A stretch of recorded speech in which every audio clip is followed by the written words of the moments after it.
Bonjour, Jacques Beau. Alors, je ne vous présente plus, hein, je crois que tout le monde vous connaît sur BAM évidemment. Je voulais aborder avec vous quelques sujets. D'abord, votre, problème ici avec la décision donc de vous blacklister quelque part, ici en Europe. Où est-ce que ça en est? Comment avancent les choses? Ah oui, alors je voulais Alors, dire, on va aborder votre sujet et après ça, nous aborderons effectivement des sujets de politique internationale, donc le Venezuela, Trump, enfin, donc il y a pas mal de choses qui bougent, donc on voulait aussi avoir votre avis. Donc maintenant, parlons d'abord de vous parce que c'est ce qui nous préoccupe le plus. bonjour, merci de m'inviter une fois de plus, de me permettre de m'exprimer et puis d'exposer mon cas et puis de pouvoir partager avec vous quelques idées sur l'évolution de la situation internationale qui finalement n'est pas très étrangère à ce que je subis, comme on le verra. Mais bref. Alors, quant à moi, eh bien, en réalité, ma situation n'a pas beaucoup changé par rapport à la fois passée. Je suis toujours sous sanction, bien sûr. Et j'ai toujours pas accès à des comptes. Mes avocats ont commencé les procédures pour demander ce qu'on appelle des dérogations humanitaires, c'est-à-dire la possibilité, de pouvoir utiliser, de mon compte, de l'argent pour pouvoir m'alimenter et payer, mes factures, d'électricité, ce genre de choses. Donc voilà où on en est. C'est pour l'instant, on est donc après 1 mois après les sanctions à peu près. Je n'ai toujours pas d'autorisation en réalité d'accéder à mes comptes. Donc je suis dans la même situation que précédemment. Alors, je dois saisir l'occasion pour dire qu'après la première vidéo que nous avions fait ici avec BAM, il y a eu énormément de solidarité qui s'est déclarée à Bruxelles et en Belgique. J'ai eu énormément de gestes de solidarité, de gens qui sont venus m'aider. Je les remercie d'ailleurs tous pour ça. Et c'est vraiment énorme. Les gens m'ont apporté de la nourriture. Ça s'est fait avec ce côté bon enfant et convivial qu'on connaît aux Belges. Et voilà, donc je vis en fait de ça, en réalité. Je vis, de la générosité des gens qui m'aident parce que j'ai aucun moyen de pouvoir, m'alimenter, en prélevant l'argent sur un compte. Voilà. Mes comptes en Suisse, je ne suis pas sanctionné, donc théoriquement, je pourrais accéder à mes comptes. Le fait est que la mécanique de l'utilisation des comptes fait que je ne peux pas, par exemple, retirer de l'argent, de mes comptes suisses depuis la Belgique. Donc en réalité, oui, mes comptes ne sont pas bloqués en Suisse, mais je ne peux quand même pas accéder à cet argent. Donc, j'ai rigoureusement aucun moyen, de subsister. Enfin, l'Union européenne m'a enlevé tout moyen de subsister en Belgique. Voilà, OK. ça c'est la réalité. Et donc en fait, donc si ça c'est pour le court terme, je présume que vous avez fait des demandes pour pouvoir accéder à Tout à une fait, à une somme minimum pour pouvoir vivre. oui. En attendant, il semble-t-il, j'ai entendu, qu'il y avait pas mal de gens qui étaient venus enfin, il y a des gens qui étaient venus pour vous aider, donc ça c'est évidemment un beau geste de solidarité. Et sur le plus long terme, donc qu'est-ce que vous comptez faire? Alors bien entendu, on va entreprendre des actions, à la fois politiques et juridiques pour se faire enlever de la liste, parce que c'est l'objectif. On pourra revenir sur cette question-là parce que, de nouveau, mon problème n'est pas un problème de justice. Alors vous allez me dire: «Oui, c'est un problème d'injustice». Alors Mmh. ça c'est une chose. Mais Vous j'en vous vous retirez les mots de la bouche. Techniquement parlant, ça n'est pas une décision, enfin, ça n'est même techniquement, enfin, quel que soit le problème, l'angle sous lequel on regarde le problème, ça n'est pas une décision de justice. Donc c'est pas une décision Non. qui a été prise par un tribunal, comme je l'avais déjà expliqué, je n'ai pas pu me défendre, je n'ai pas pu présenter mon cas, je n'ai pas pu être, représenté par donc quand je vois, je crois que c'était dans Le Soir, un spécialiste du droit international qui dit: «Oui, on est quand même dans l'état de droit parce qu'il a le droit de faire recours». Eh bien, cet expert en droit international est tout simplement un ignorant ou un idiot, on peut à choix, mais c'était Mmh. dans Le Soir, hein, sauf erreur, Oui. parce qu'il n'y connaît strictement rien du tout. Le problème du droit, et on pourra y revenir, c'est que la décision est prise hors du droit. C'est ça qui définit l'état de droit. C'est pas le Absolument, c'est fait la d'avoir. séparation des pouvoirs, en fait. C'est plus que ça. On va y revenir parce que ça touche fortement. C'est pour ça que je disais tout à l'heure qu'il y a des liens entre le Venezuela et moi. Alors, ça ne veut pas dire qu'il y a des liens directs, mais on se trouve dans une philosophie qui est très semblable, à vrai dire, et je vous expliquerai pourquoi. Mais le tout est que normalement, si on prive de liberté quelqu'un dans un état de droit, dans un état démocratique, on le fait à la suite d'une décision de justice, c'est-à-dire que la personne a le droit de se défendre avant que la décision soit prise. Le fait qu'on puisse faire recours, ça c'était la même chose au Moyen Âge. Vous pouviez contester une décision qui était. Le problème, c'est qu'elle avait été prise avant. Donc, le professeur de droit, je ne sais pas ce qu'on enseigne comme droit en Belgique, En mais justice, il y a la présomption d'innocence, en fait. Donc, déjà, ouais, c'est exactement ça. Il y a déjà la présomption d'innocence qui commence par là. Et ensuite, le fait qu'on n'est pas dans un état de droit, c'est que la décision n'est pas prise dans le cadre du droit, n'est-ce pas? oui. C'est une décision qui est prise hors du droit. Et c'est là où on est dans quelque chose où ce professeur qui a été, je ne sais pas comment le soir choisit ses intervenants et ses experts, mais c'est quelqu'un qui n'a strictement rien compris au problème, mais Mmh. rien du tout.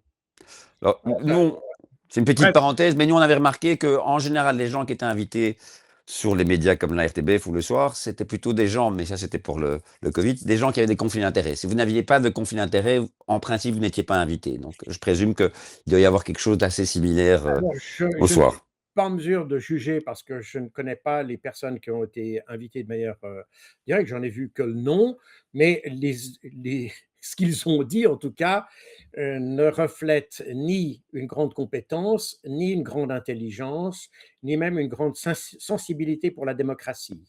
Voilà ce qu'on peut dire. Mais bref, on y reviendra. Alors, à part ça, évidemment, il y a beaucoup de gens qui m'ont demandé comment m'aider. Il y a ceux qui sont venus physiquement, hein, avec des cabas de commission et vraiment, c'est assez fantastique de voir comme les gens ont pris ma situation à cœur. Et il y en a d'autres qui ont demandé comment, s'il y avait des cagnottes, etc. Alors, il y a des cagnottes qui s'organisent en Suisse notamment. Alors, je crois qu'il faut faire attention. Moi, je ne suis pas au courant de toutes les initiatives qu'il y a et je mets en garde peut-être les gens de faire attention aux cagnottes parce qu'il y a probablement des gens qui créent des cagnottes, mais qui ne sont pas nécessairement pour moi, qui utilisent mon nom. Mais de nouveau, je donnerai à BAM les liens vérifiés pour ces cagnottes. Donc, ne versez rien tant que je sais. C'est pas moi qui fais ça, c'est pas moi qui gère ça. Je n'ai pas le droit de le faire d'ailleurs. C'est la raison pour laquelle je ne le fais pas. Mais je sais qu'il y a des gens qui s'en occupent en Suisse. Attendez d'avoir les vrais liens pour verser quelque chose parce que sinon ça peut être des charlatans. Donc, je mets un peu en garde les gens. Ceci Ok. étant dit, Donc, ces nous, cagnottes, dès qu'on recevra les liens, nous dirons que ce sont les liens qui sont voilà, vérifiés par exactement. vous. Exactement. Je pense que c'est le plus sage et puis le plus prudent aussi pour les gens, puisque finalement, tous ces gestes viennent du cœur. Et ce serait malheureux que ces gens soient trompés malgré leurs bonnes intentions. Ces cagnottes ne sont pas là pour m'aider à vivre au jour le jour, puisque je ne peux pas recevoir d'argent. Le fait de me donner de l'argent pendant que je suis sous sanction est assimilé au fait de me donner des ressources et donc est punissable. Ces cagnottes, elles sont destinées à payer les avocats qui seront payés au moment où le régulateur, en l'occurrence c'est le Trésor belge, donnera son autorisation pour utiliser ces fonds pour payer des avocats ou payer autre chose d'ailleurs. Mais l'utilisation de ces fonds ne pourra se faire qu'avec l'autorisation des autorités de l'Union européenne, enfin en l'occurrence de la Belgique, puisque je suis résident en Belgique. Voilà. Donc ça doit être clair aussi. L'argent que vous versez n'est pas de l'argent qui va revenir dans mes poches d'une manière ou d'une autre. L'idée, c'est de respecter les termes de la loi et d'éviter d'ajouter des problèmes aux problèmes, si vous voulez. Donc, Absolument. ces cagnottes se feront comme j'ai dit, en Suisse, puisque en Suisse, nous sommes en dehors de l'Union européenne et on a le droit de faire ce genre de cagnotte. Les membres ou les citoyens de l'Union européenne ont le droit de verser de l'argent sur ces cagnottes. Et ces cagnottes, elles sont soumises à des règles bien précises et elles me serviront en temps utile et sous réserve du droit européen. Donc, vous pourrez, avec les liens correspondants bien sûr, verser de l'argent si vous le souhaitez à ces cagnottes et être sûr que ça se fasse dans les règles, de façon aussi à ce que ça ne retombe pas sur les gens qui ont versé de l'argent si cet argent est mal utilisé. Voilà, donc tout ça doit être absolument dit clairement parce que, à des fins aussi, parce que nos amis, enfin amis, c'est beaucoup dire, journalistes ont tendance et je l'ai vu particulièrement d'ailleurs dans les zones francophones, hein, euh, je veux dire par là la Belgique, la Suisse et la France. Alors, les journalistes sont très rapides à interpréter les choses et à essayer de mettre les bâtons dans les roues, plus qu'ailleurs. D'ailleurs, on aura l'occasion d'y revenir. Donc voilà un Oui, peu ma situation maintenant. Donc, comme je l'ai dit, elle a déclenché énormément de réactions dans le monde, mais vraiment énormément. Il y a des pétitions qui se sont faites un peu partout dans le monde. Et alors, assez curieusement, alors bon, c'est fait en Suisse, bien sûr. Il y a beaucoup de Suisses qui sont extrêmement touchés par ça et qui le sont d'autant plus qu'en Suisse, il y a actuellement un débat pour savoir si la Suisse doit se rapprocher de l'Union européenne ou pas. oui. Alors évidemment, pour Ça ne les donne pas une très Suisses, bonne image. ça donne pas seulement une bonne image, ça donne pas du tout envie d'être dans l'Union européenne. Parce qu'actuellement, si vous êtes en dehors de l'Union européenne, vous échappez à ces règles qui sont extra-légales de l'Union européenne. Et par conséquent, c'est pas simplement une question de mauvaise image, c'est que tout simplement les Suisses disent, nous, une Union européenne comme ça, on n'en veut pas. Tout simplement. Donc l'Union européenne s'est tiré une balle dans le pied, très clairement. Le gouvernement commence à le comprendre et c'est un avantage parce que ça pourrait aider mon gouvernement à essayer de voir avec l'Union européenne si on arrive à résoudre le problème. Parce que, comme vous le savez, en Suisse, tout se vote par référendum. Donc, Oui. le rapprochement avec l'Union européenne sera voté par le peuple. Ce n'est pas le gouvernement qui Il n'y a décide. pas déjà eu un référendum là-dessus? Il y en a eu plusieurs. Il y en a eu plusieurs, mais à chaque fois sur des termes un petit peu différents, etc. Mais il y a chaque fois une énorme résistance de la population à entrer de manière trop, comment dire, trop entière, disons ça comme ça, dans l'Union européenne. C'est vrai que le problème, un des problèmes fondamentaux d'ailleurs qu'a la Suisse avec l'Union européenne, c'est que, comme je l'ai dit, c'est le peuple qui gouverne. Nous décidons nos impôts, nous décidons s'il faut construire une nouvelle autoroute, nous décidons s'il faut percer un nouveau tunnel dans les Alpes, nous décidons si on doit avoir des traités avec tel ou tel autre pays, nous décidons s'il faut acheter un nouvel avion de combat ou bien s'il faut même supprimer l'armée, hein, puisqu'on a même dû se prononcer là-dessus, le peuple a refusé, mais néanmoins, la Suisse a pu se prononcer sur l'idée d'abolir l'armée suisse, par exemple. Donc, on vote vraiment sur tout, hein. Les citoyens suisses sont appelés aux Oui, urnes. les fameuses votations. Voilà, ce qu'on appelle des votations, qui en fait seraient des référendums. Enfin, c'est une combinaison de référendums et d'élections, bien souvent, puisqu'on élit aussi nos représentants au niveau local, communal, cantonal et fédéral. Donc, à chaque niveau, c'est le citoyen qui décide. Et puis, ça, c'est ce qu'on appelle des élections, bien sûr, comme chez vous. Et puis, on a ce qu'on appelle des votations, parce que chez nous, ça peut être ça a différentes formes. Il y a l'initiative, le référendum, etc. L'initiative étant lorsque c'est le peuple qui demande à être consulté. Le référendum, c'est lorsque le gouvernement est obligé de demander l'avis du peuple. Voilà. Mmh. Et tous les 3 mois, les Suisses se prononcent sur des sujets de politique locale, cantonale, fédérale, que ce soit des questions de politique intérieure ou de politique extérieure. Donc, on demande énormément au peuple suisse. Et actuellement, le fait est que le parti le plus important de Suisse est relativement opposé à rejoindre l'Union européenne. Alors pourquoi est-ce que les Suisses y sont opposés? Eh bien, c'est parce que comme nous avons l'habitude de tout décider nous-mêmes et que l'Union européenne a comme règle que c'est Bruxelles qui décide, on a un conflit, la démocratie suisse entre en conflit direct avec les principes de l'Union européenne. Parce que dans la législation européenne, dans les principes européens, la loi européenne s'impose aux lois, Prime sur la loi, prime sur suisse. les lois Enfin, nationales, voilà. c'est Or, national, comme ouais. chez nous, c'est le peuple qui décide, Ça ne va ça pas. voudrait dire que vous avez trois glubiers à Bruxelles qui peuvent décider et se substituer au vote de tout un peuple en Suisse. Et Ouais. ça, c'est chez nous incompréhensible. Et Oui, par et conséquent, puis la souveraineté, c'est quand même un des ciments de la Suisse quand même, hein? alors la souveraineté, d'abord la souveraineté en Suisse, elle est définie comme étant le peuple. Chez nous, c'est le peuple qui est souverain. Donc il faut savoir Mmh.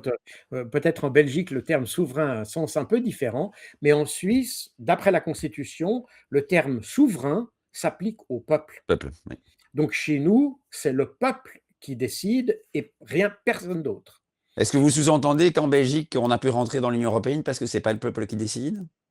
Non, je sous-entends rien, non, non, je sous-entends rien du tout. Simplement le terme de souverain est généralement appliqué, par exemple, alors je ne sais pas, hein, je ne connais pas les détails du droit belge, mais pourrais m'imaginer que, par exemple, le terme souverain s'applique au roi en Belgique, Mmh. par exemple. Ah, Je ne en sais principe, c'est le roi des Belges. C'est le roi des Belges. De nouveau, je ne sais pas si le mot souverain s'applique à lui ou pas, mais chez nous, le terme souverain s'applique au peuple, il ne s'applique pas à un président, à un premier ministre Mmh. ou à je ne sais pas qui, il s'applique au peuple. C'est le peuple qui est souverain, d'après la D'accord. Constitution.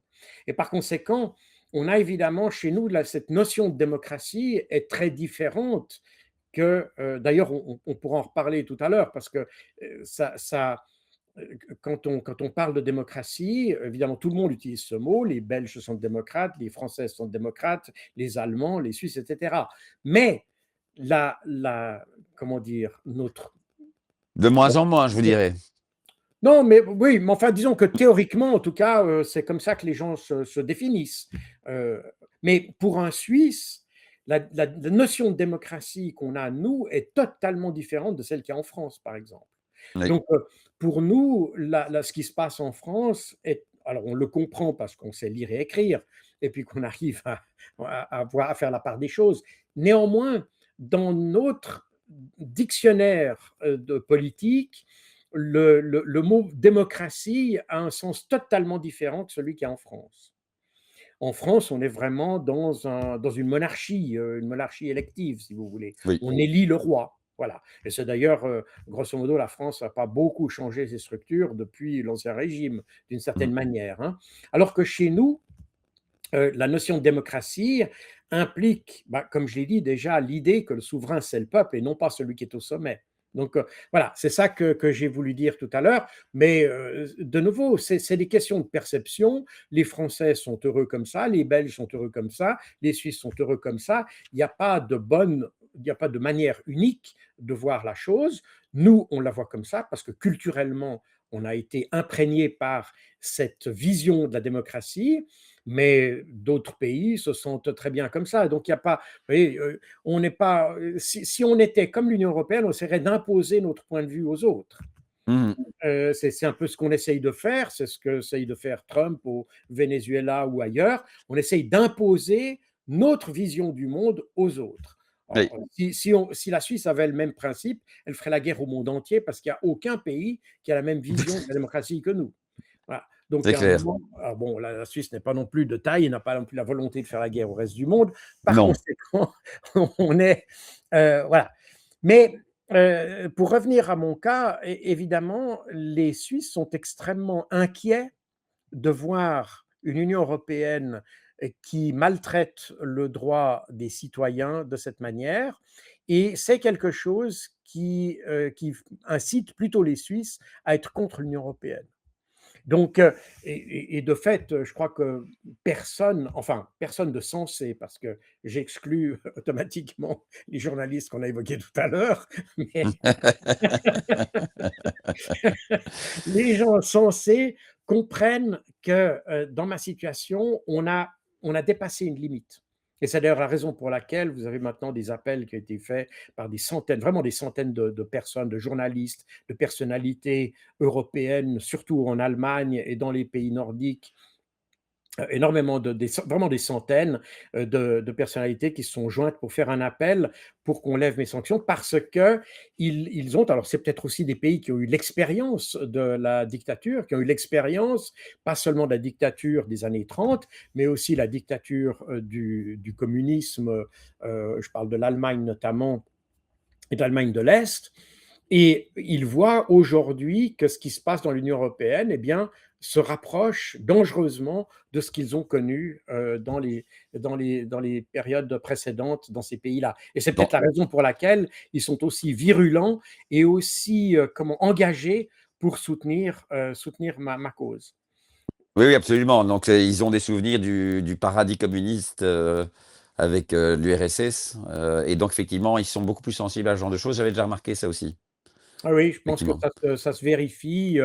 Et quand vous voyez les listes, maintenant il y a des pétitions qui circulent, je pourrais vous donner les liens pour qu'éventuellement les auditeurs ou votre audience ou notre audience ou mes amis ou nos amis puissent aussi contribuer à ces pétitions. Mais vous verrez qu'il y en a beaucoup qui sont d'origine germanique parce il y a vraiment un souci là, alors qu'on le trouve. Et c'est amusant de voir aussi cette différence qu'il y a parmi les journalistes. Alors c'est vrai qu'il y a énormément de journalistes, par exemple allemands, qui se sont, euh, qui se sont élevés là contre. Et ce n'est pas nécessairement des gens qui sont pro-Poutine, pro-russe ou je ne sais pas quoi. Non, c'est des gens qui C'est sont le principe. pour. C'est le principe de la liberté d'expression, de la liberté de la presse, des principes élémentaires des droits de l'homme. Alors, ce qui est intéressant, c'est qu'il y a eu récemment des articles qui ont été faits dans Le Soir en Belgique et par la RTBF, où alors on n'a pas du tout le même son de cloche. On a des journalistes qui, en réalité, contrairement aux journalistes allemands qui sont beaucoup plus sensibles à la question de la liberté de la presse, ici, les journalistes du Soir ou de la RTBF eh ben, sont en réalité des fonctionnaires de l'information, c'est tout. Ce sont des mercenaires d'information. Mmh. Par conséquent, ce ne sont pas des gens qui qui ont un souci par rapport à ça, parce qu'ils sont salariés, donc ils sont payés, donc ils disent ce qu'on leur a dit de dire, et voilà. Dans les pays anglo-saxons, il y a une tradition journalistique qui est beaucoup plus orientée vers d'abord un journalisme d'investigation, journaliste qui prend plus de risques, un journalisme qui est plus audacieux, un journalisme qui est plus indépendant aussi, que dans les pays comme la France, la Belgique ou la Suisse, où on a une espèce de journalisme institutionnel. D'ailleurs, la RTBF, c'est rien d'autre qu'un média d'État. C'est comme RT en Russie, c'est exactement la même chose. La RTS en Suisse, c'est exactement la même chose. Quant aux France 1, 2, 3, enfin 1, c'est un peu différent parce que c'est Mmh. privé, mais 24 et autres, on est dans des médias d'État qui sont payés par l'État. Les autres sont d'ailleurs aussi très largement La presse en France aussi est largement voilà, subsidiée, hein. exactement, tout à fait. Alors que dans les pays anglo-saxons, il y a beaucoup plus d'indépendance de l'État. D'ailleurs, de manière assez intéressante, lorsque j'ai été mis sur la liste de sanctions, très rapidement, des grands médias allemands ont cité mon cas donc dans le mainstream, si vous voulez. Des grands Mmh. journaux, pas simplement des médias alternatifs. Et aux États-Unis, le Wall Street Journal a parlé de mon cas. Vous voyez, donc on n'est pas du tout sur quelque chose qui est alternatif. On est vraiment dans le Mmh. mainstream parce qu'il y a un vrai souci. Alors, c'est des pays où il y a des traditions démocratiques beaucoup plus grandes qu'en France. Je ne veux pas me prononcer sur la Belgique, mais disons que on voit en tout cas dans le paysage journalistique, il y a le journalisme est très institutionnel dans ces pays. L'alternatif intervient de manière très minoritaire. Et en réalité, ce qu'on voit aujourd'hui, c'est que les gens ont de plus en plus de suspicions par rapport au journalisme officiel, traditionnel ou mainstream, comme on l'appelle, et se tournent toujours davantage vers le média alternatif qui leur semble être plus libre, plus comment dire, plus indépendant aussi et qui permet aussi une plus grande diversité d'informations, une plus grande richesse d'informations également. Et puis, en définitive, après, c'est aux citoyens de faire le tri de ce qui est juste ou faux. Alors que dans le journalisme, ou plutôt dans les structures informationnelles qu'on a de plus en plus en Europe, eh bien, c'est tout d'un coup, c'est le gouvernement qui dit ce qui est juste ou faux. Et c'est Oui. exactement d'ailleurs ce qui explique que je sois sur une liste de sanctions, parce qu'on vous dit: «Non, non, il ne faut pas écouter ce que dit monsieur Jacques Beau, donc on le met sous sanction». Et alors que normalement, eh bien, dans un pays démocratique, c'est le citoyen qui fait son choix et c'est lui, on part de l'idée que le citoyen a, le bagage, intellectuel, Et bien culturel informé surtout. et qu'il est bien informé exactement pour pouvoir lui-même décider comme un grand si cette information est bonne ou si elle est mauvaise. Et puis, le cas échéant, il peut y avoir des débats et des discussions. Et c'est d'ailleurs assez intéressant de voir que plusieurs personnes ont proposé à plusieurs reprises à certains médias traditionnels belges de m'inclure dans des débats, par exemple. J'ai jamais été une seule fois invité. Mais le fait est que, et je le constate d'ailleurs aux experts qui ont été cités dans ces deux articles que j'évoquais tout récemment de la RTBF et du Soir, on a des experts qui, en réalité, ne connaissent pas leur sujet.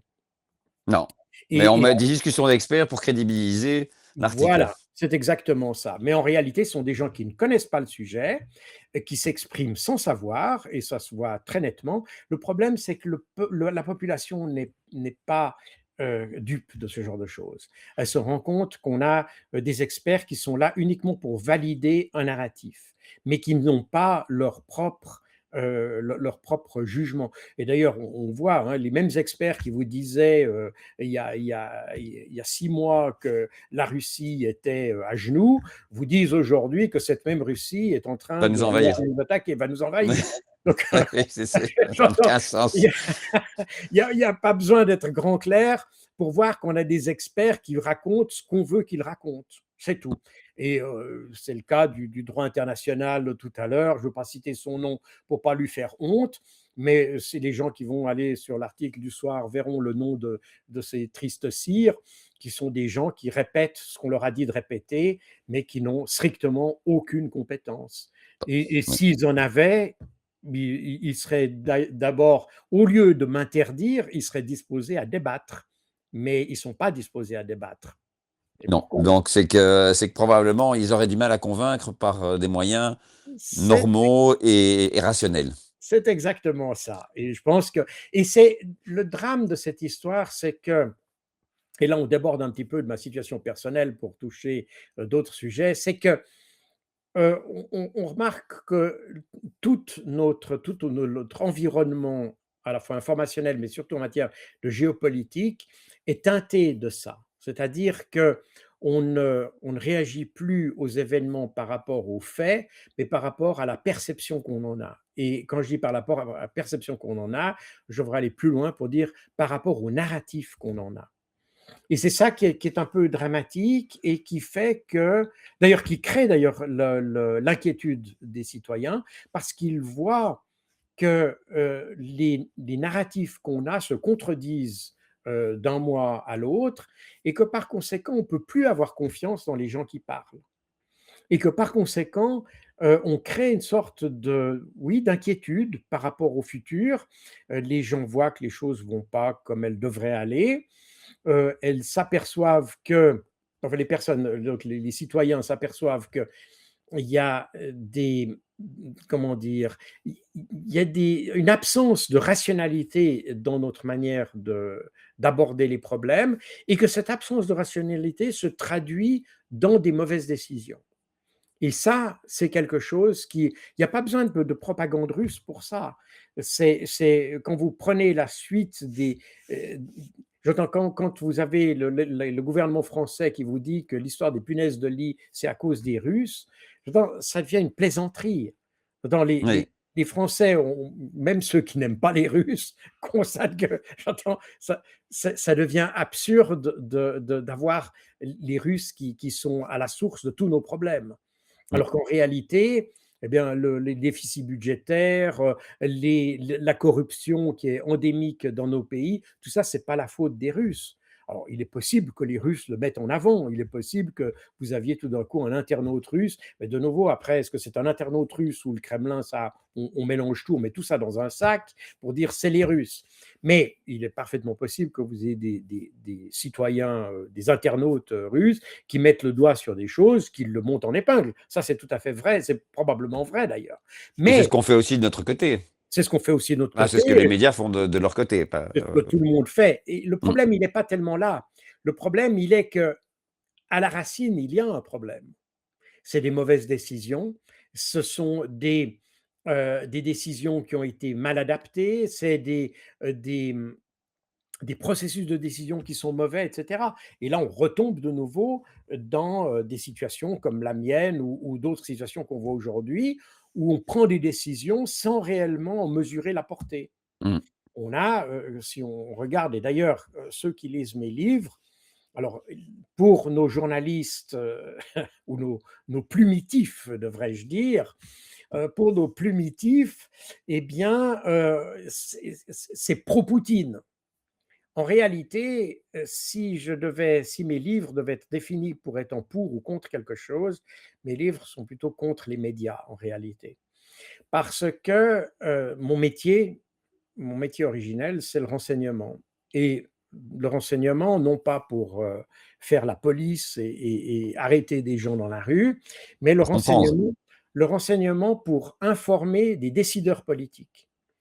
C'est ça le renseignement Mmh. stratégique, c'est d'informer des décideurs politiques. Quand on informe un décideur politique, c'est pas nous qui faisons la politique, mais on doit lui présenter une image la plus exhaustive possible pour que lui puisse faire sa politique. Donc on doit lui montrer la situation en face, comme notre situation, de la manière la plus précise possible pour que lui puisse voir quels sont les enjeux. Mais c'est le politicien qui définit ça, c'est pas le renseignement. Le renseignement, il est là que pour présenter une image, de reconstituer une image La et de la plus présenter. objective possible, évidemment.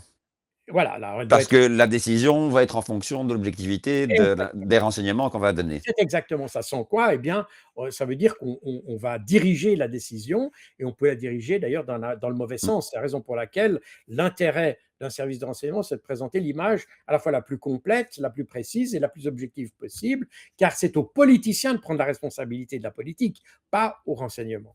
Et c'est dans cette optique-là que j'ai écrit mes livres. Gouverner par les fake news a été le premier du genre, mais j'ai voulu montrer que en réalité, nos décisions sont prises sur des informations qui sont extrêmement ténues, pour ne pas dire partielles ou partiales même. Et par conséquent, on ne prend pas des bonnes décisions tout simplement parce qu'on n'a pas la bonne image. Alors c'est une critique envers les services de renseignement, ça c'est certain, mais c'est aussi une critique envers les médias. Parce que en réalité, la plupart de nos décideurs prennent leurs décisions par rapport aux médias. Et ces médias, à partir du moment où ils n'arrivent pas, où on n'a plus la diversité qui nous permet d'avoir une image correcte, eh bien, nos décideurs prennent des mauvaises décisions. Mmh. Et comme ils prennent des mauvaises décisions, eh bien, après, on est obligé de faire de la censure pour interdire la critique des mauvaises décisions, etc. On se met dans une boucle infernale, si vous voulez, où on prend des mauvaises décisions, et après, comme il y a des critiques, eh bien, il faut empêcher ces critiques, donc on sanctionne les gens qui critiquent ou on les censure, etc., etc. Donc un cercle vicieux dans lequel on se trouve, qui serait beaucoup moins vicieux si on avait des médias qui faisaient leur travail. Et je prends souvent l'exemple des journaux, puisque lorsque j'étais adolescent, on n'avait pas évidemment Internet, mais on avait des journaux, et j'étais abonné à un certain nombre de journaux parce que je m'intéressais à la politique et à l'économie. Mais on avait un éventail de journaux qui allaient de la gauche à la droite et qui permettaient d'avoir un panorama, littéralement, de la perception des choses, et qui permettait donc de prendre des décisions en tenant compte des sensibilités des uns et des autres. Quand vous regardez aujourd'hui le paysage journalistique qu'on a, et c'est valable pour tous les pays européens, hein, enfin, on pourrait presque dire américains aussi, quoique là encore, il y a des nuances, puisqu'on a encore beaucoup plus d'indépendance aux États-Unis. Mais bref, en Europe en tout cas, et en Suisse en particulier, et je pense en France, euh, on a des journaux, qui se ressemblent tous. On n'a plus de journalistes vraiment. D'ailleurs, beaucoup de journalistes ont été éliminés pour des raisons de rentabilité, parce que les gens lisaient moins, allaient plus vers la télévision, donc on a supprimé des jour enfin bref, il y a des phénomènes d'économie, si vous voulez, qui se sont mis, comme dans les restructurations d'entreprises, qui ont fait qu'on a éliminé des gens. Résultat des courses, on a aujourd'hui des journaux qui nous présentent en réalité, qui nous recrachent ce que disent les agences de presse. Les agences de presse, absolument. C'est Voilà, du copier-coller. En c'est plus, du il y a eu copier-coller. des c'est du copier-coller. Il y a eu en plus beaucoup de, comme vous le disiez, hein, ils ont quand même licencié pas mal de gens aussi, parce qu'il y a quand même une certaine logique économique. Et donc, du coup, ben, ce sont des journalistes qui n'ont plus que le temps de faire des copier-coller, Tout qui à fait. peut-être maintenant mettent dans le ChatGPT pour que ce soit un petit peu mieux, et puis c'est fini. Voilà, c'est exactement ça, et donc vous avez grosso modo, tous les journaux ont grosso modo 3 sources, Mm. Associated Press, AP, Reuters et puis l'AFP. Voilà, et tout se construit autour de ça, plus ou moins. Il y a des petites variations, mais en gros, on est là-dedans, et c'est pas pour rien que vous retrouvez, les mêmes titres au même moment. Vous avez près tous les journaux ont le même titre, il y a les mêmes sensibilités, vous pouvez plus aujourd'hui fonder votre jugement, sur des sensibilités différentes, et puis vous référer à un journal qui est plutôt à gauche ou un autre qui est plutôt à droite, pour vous faire une idée plus complète de la situation. Aujourd'hui, vous avez un produit tout fini, déjà digéré, qui vous est enfilé, puis terminé, vous l'acceptez. Mm. Voilà. Et Le seul c'est journal encore mainstream qui est plus ou moins bien, c'est je trouve, Le Monde diplomatique, qui reste encore un petit peu en dehors des clous, mais sinon, il n'y a plus Oui, mais grand-chose. Qui est un peu coloré, qui fatalement est politiquement. qui est différent aussi, et puis qui traite des sujets plus de fond.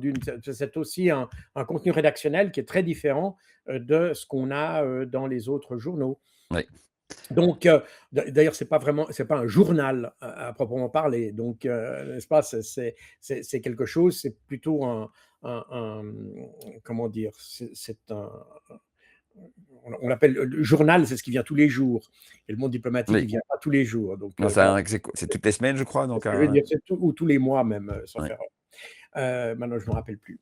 Mais toujours est-il que ça n'enlève rien à la qualité d'ailleurs, et vous avez raison de le mentionner. Mais on est sur quelque chose qui est un peu différent.